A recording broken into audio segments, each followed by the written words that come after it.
വിശുദ്ധ മത്തായി എഴുതിയ സുവിശേഷം അധ്യായം 13. അന്ന് തന്നെ യേശു ഭവനത്തിൽ നിന്ന് പുറത്തു വന്ന് കടൽ തീരത്ത് ഇരുന്നു. വലിയ ജനക്കൂട്ടങ്ങൾ അവൻ്റെ അടുത്തു വന്നു. തന്നിമിത്തം അവൻ ഒരു തോണിയിൽ കയറിയിരുന്നു. ജനക്കൂട്ടം മുഴുവൻ തീരത്ത് നിന്നു. അപ്പോൾ അവൻ വളരെ കാര്യങ്ങൾ ഉപമകൾ വഴി അവരോട് പറഞ്ഞു. വിതക്കാരൻ വിതയ്ക്കാൻ പുറപ്പെട്ടു. അവൻ വിതച്ചപ്പോൾ വിത്തുകളിൽ കുറെ വഴിയരികിൽ വീണു. പക്ഷികൾ വന്ന് അത് തിന്നു. ചിലത് മണ്ണ് അധികമില്ലാത്ത പാറമേൽ വീണു. മണ്ണിന് ആഴമില്ലാതിരുന്നതിനാൽ അത് പെട്ടെന്ന് മുളച്ചു പൊങ്ങി. സൂര്യൻ ഉദിച്ചപ്പോൾ അത് വെയിലേറ്റു വാടുകയും വേരില്ലാതിരുന്നതിനാൽ കരിഞ്ഞു പോവുകയും ചെയ്തു.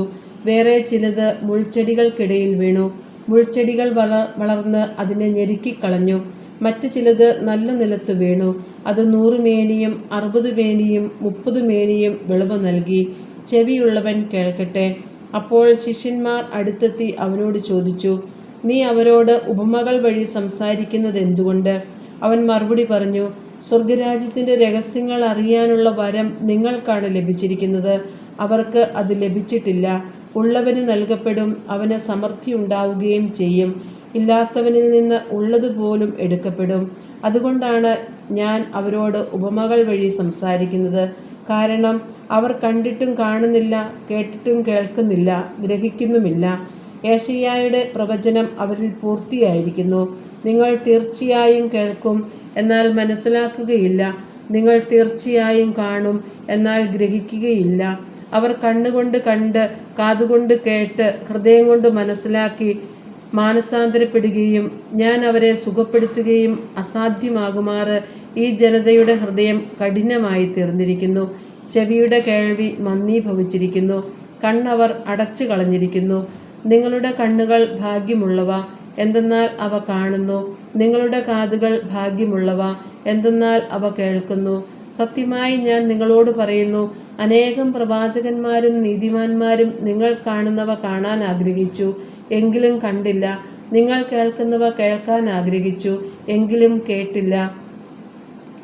അതിനാൽ വിതക്കാരൻ്റെ ഉപമ നിങ്ങൾ കേട്ടുകൊള്ളുവിൻ. രാജ്യത്തിൻ്റെ വചനം കേട്ടിട്ട് മനസ്സിലാകാതിരിക്കുന്നവരിൽ നിന്ന് അവൻ്റെ ഹൃദയത്തിൽ വിതയ്ക്കപ്പെട്ടത് ദുഷ്ടൻ വന്ന് അപഹരിക്കുന്നു. ഇതാണ് വഴിയരികിൽ വീണ വിത്ത്. വചനം കേട്ടിട്ട് ഉടനെ സസന്തോഷം സ്വീകരിക്കുകയും തന്നിൽ വേരില്ലാത്തതിനാൽ അല്പനേരം മാത്രം നിലനിന്നിട്ട് വചനത്തെ പ്രതി ക്ലേശവും പീഡയും ഉണ്ടാകുമ്പോൾ തൽക്ഷണം വീണുപോവുകയും ചെയ്യുന്നവനാണ് പാറമേൽ വീണ വിത്ത്. ഒരുവൻ വചനം ശ്രവിക്കുന്നു, എന്നാൽ ലൗകിക വ്യഗ്രതയും ധനത്തിൻ്റെ ആകർഷണവും വചനത്തെ ഞെരുക്കുകയും അത് ഫലശൂന്യമാവുകയും ചെയ്യുന്നു. ഇവനാണ് മുള്ളുകളുടെ ഇടയിൽ വീണ വിത്ത്. വചനം കേട്ട് ഗ്രഹിക്കുന്നവനാണ് നല്ല നിലത്ത് വീണ വിത്ത്. അവൻ 100 മേനിയും 60 മേനിയും 30 മേനിയും ഫലം പുറപ്പെടുവിക്കുന്നു. മറ്റൊരു ഉപമ അവൻ അവരോട് പറഞ്ഞു. ഒരുവൻ വയലിൽ നല്ല വിത്ത് വിതയ്ക്കുന്നതിനോട് സ്വർഗരാജ്യത്തെ ഉപമിക്കാം.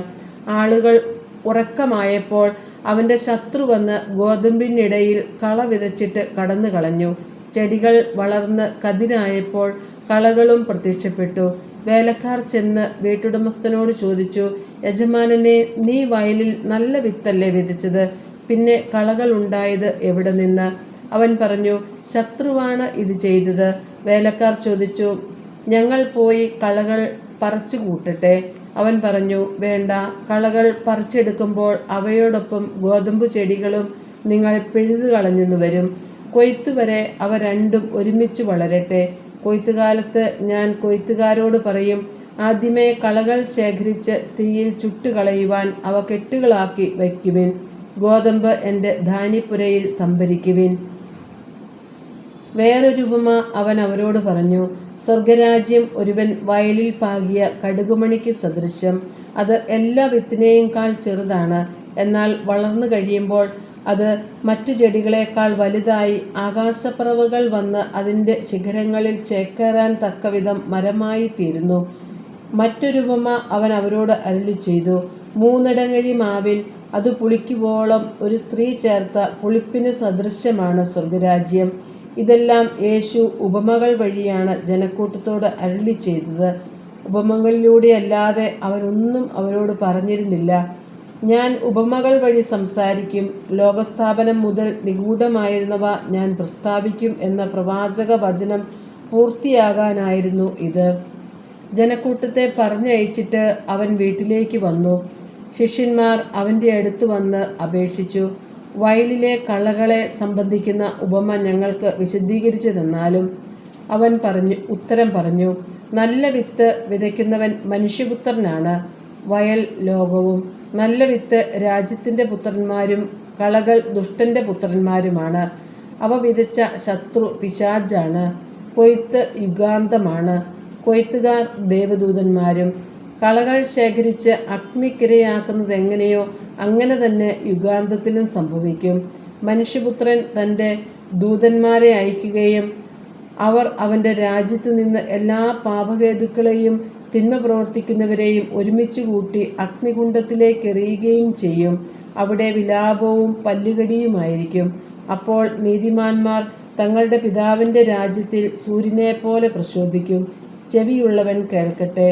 സ്വർഗരാജ്യം വയലിൽ ഒളിച്ചു വച്ചിരിക്കുന്ന നിധിക്ക് തുല്യം. അത് കണ്ടെത്തുന്നവൻ അത് മറച്ചു വയ്ക്കുകയും സന്തോഷത്തോടെ പോയി തനിക്കുള്ളതെല്ലാം വിറ്റ് ആ വയൽ വാങ്ങുകയും ചെയ്യുന്നു. വീണ്ടും സ്വർഗരാജ്യം നല്ല രത്നങ്ങൾ തേടുന്ന വ്യാപാരിക്ക് തുല്യം. അവൻ വിലയേറിയ ഒരു രത്നം കണ്ടെത്തുമ്പോൾ പോയി തനിക്കുള്ളതെല്ലാം വിറ്റ് അത് വാങ്ങുന്നു. സ്വർഗരാജ്യം എല്ലാത്തരം മത്സ്യങ്ങളെയും ശേഖരിക്കാൻ കടലിൽ എറിയപ്പെട്ട വലയ്ക്ക് തുല്യം. വല നിറഞ്ഞപ്പോൾ അവർ അത് കരയ്ക്ക് വലിച്ചു കയറ്റി. അവർ അവിടെ ഇരുന്ന് നല്ല മത്സ്യങ്ങൾ പാത്രത്തിൽ ശേഖരിക്കുകയും ചീത്ത മത്സ്യങ്ങൾ പുറത്തേക്ക് എറിയുകയും ചെയ്തു. യുഗാന്തത്തിലും ഇതുപോലെ സംഭവിക്കും. ദേവദൂതന്മാർ ദുഷ്ടന്മാരെ നീതിമാന്മാരിൽ നിന്ന് വേർതിരിക്കുകയും അഗ്നികുണ്ഡത്തിലേക്ക് എറിയുകയും ചെയ്യും. അവിടെ വിലാപവും പല്ലുകടിയുമായിരിക്കും. നിങ്ങൾ ഇതെല്ലാം ഗ്രഹിച്ചുവോ? അവൻ ചോദിച്ചു. ഉവ്വ്, അവർ ഉത്തരം പറഞ്ഞു. അവൻ തുടർന്നു, സ്വർഗരാജ്യത്തിൻ്റെ ശിഷ്യനായി തീർന്ന ഓരോ നിയമജ്ഞനും തൻ്റെ നിക്ഷേപത്തിൽ നിന്ന് പുതിയതും പഴയതും പുറത്തെടുക്കുന്ന വീട്ടുടമസ്ഥന് തുല്യൻ. യേശു ഈ ഉപമകൾ അവസാനിപ്പിച്ച ശേഷം അവിടെ നിന്ന് പുറപ്പെട്ട് സ്വദേശത്ത് വന്ന് അവരുടെ സിനഗോഗിൽ പഠിപ്പിച്ചു. അവർ വിസ്മയഭരിതരായി ചോദിച്ചു, ഇവന് ഈ ജ്ഞാനവും ശക്തിയും എവിടെ നിന്ന്? ഇവൻ ആ തച്ചൻ്റെ മകനല്ലേ? മറിയമല്ലേ ഇവൻ്റെ അമ്മ? യാക്കോബ്, ജോസഫ്, ശിമയോൻ, യൂദാസ് എന്നിവരല്ലേ ഇവൻ്റെ സഹോദരന്മാർ? ഇവൻ്റെ സഹോദരിമാരെല്ലാം നമ്മുടെ കൂട്ടത്തിലുണ്ടല്ലോ. പിന്നെ ഇവന് ഇതെല്ലാം എവിടെ നിന്ന്? അവർക്ക് അവനിൽ ഇടർച്ചയുണ്ടായി. യേശു അവരോട് പറഞ്ഞു, പ്രവാചകൻ സ്വദേശത്തും സ്വഭവനത്തിലുമല്ലാതെ മറ്റെങ്ങും അവമതിക്കപ്പെടുന്നില്ല. അവരുടെ അവിശ്വാസ നിമിത്തം അവൻ അവിടെ അധികം അത്ഭുതങ്ങൾ പ്രവർത്തിച്ചില്ല.